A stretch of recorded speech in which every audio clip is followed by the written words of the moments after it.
महापुरुष के विचार हमेशा अच्छे कार्य के लिए प्रेरित करते हैं। ऐसे ही अमरावती जिले में तलाठी सुनील राउत द्वारा गाडगे बाबा के विचार पर अमल करते हुए छात्रों को शिक्षा देने के लिए तलाठी शिक्षा सहायता बॉक्स की अवधारणा शुरू की थी।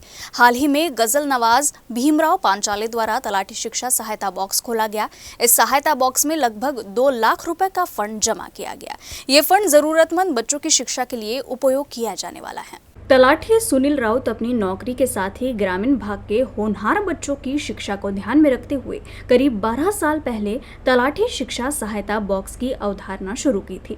गाडगे महाराज के विचार से प्रेरित होकर और समाज के गरीब छात्रों के लिए कुछ करने के उद्देश्य से उन्होंने अपने कार्यस्थल पर एक बॉक्स रखा है, जिसमें सभी के सहयोग से धनराशि इकट्ठा की जाती है, जिसके बाद ये रकम जरूरतमंद विद्यार्थियों की शिक्षा के लिए दी जाती है। सुनील राउत अभी भी अपने कार्यालय में एक तलाठी शिक्षा सहायता बॉक्स रखते हैं, जिसे हाल ही में गजल नवाज भीमराव पांचाले द्वारा खोला गया था। अंजनगाव तालुक्यातील येकलारा आणि येकलारा हे गाव गाडगे बाबाच्या पायथ्याशी आहे।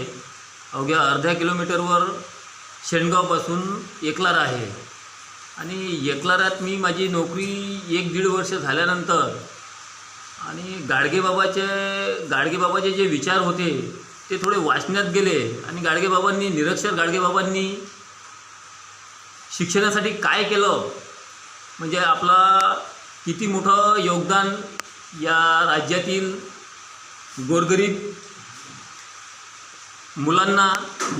मुलं शिकले पाहिजे यासाठी त्यांनी सर्व आपलं आयुष्य खर्ची घातलं आणि त्याच विचारातून तिथूनच प्रेरणा घेऊन आपण काहीतरी केलं पाहिजे हा एक विचार। मग कसं करायचं तर G24 तास हेल्पलाईन एक उपक्रम सुरू केला होता।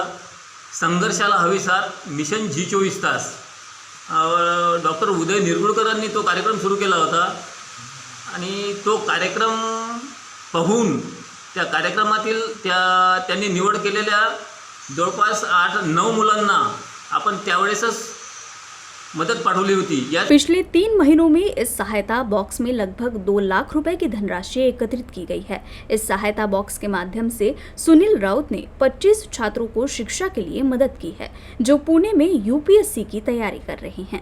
बेहद विपरीत परिस्थितियों में रहने वाले होनहार विद्यार्थियों के लिए ये धनराशि बड़ी मदद से कम नहीं है। इस बॉक्स में जमा हुई राशि हर महीने उन विद्यार्थियों की मदद के रूप में भेजी जा रही है। उनकी इस पहल की जिले भर में काफी चर्चा हो रही है।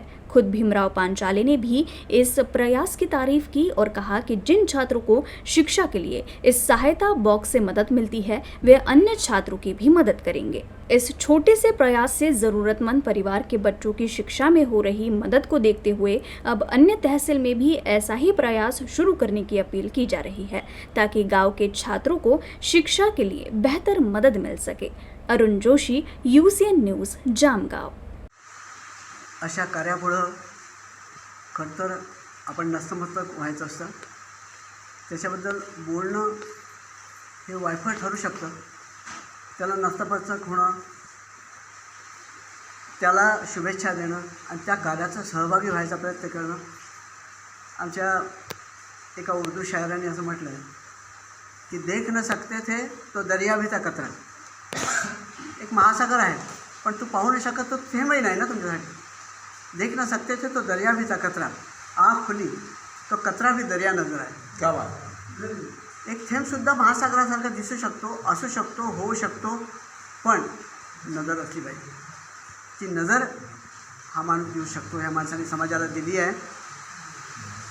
तो काय काम करतो, तो कुठल्या हुद्द्यावर आहे ह्यापेक्षा तो कुठल्या प्रकारचं सामाजिक कृत्य करतो, सामाजिक कार्य करतो आणि कशा प्रकारे शिक्षणासाठी हातभार लावतो आहे, हे खूप घेण्यासारखं आहे। तुम्ही सगळ्यांनी घेण्यासारखं आहे आणि हे सगळं हा धडा सगळ्यांनी गिरवला पाहिजे आणि पुन्हा फुलाची पाकळी आपण या कार्यामध्ये कसं सहभागी होऊ शकू याचा प्रयत्न केला पाहिजे।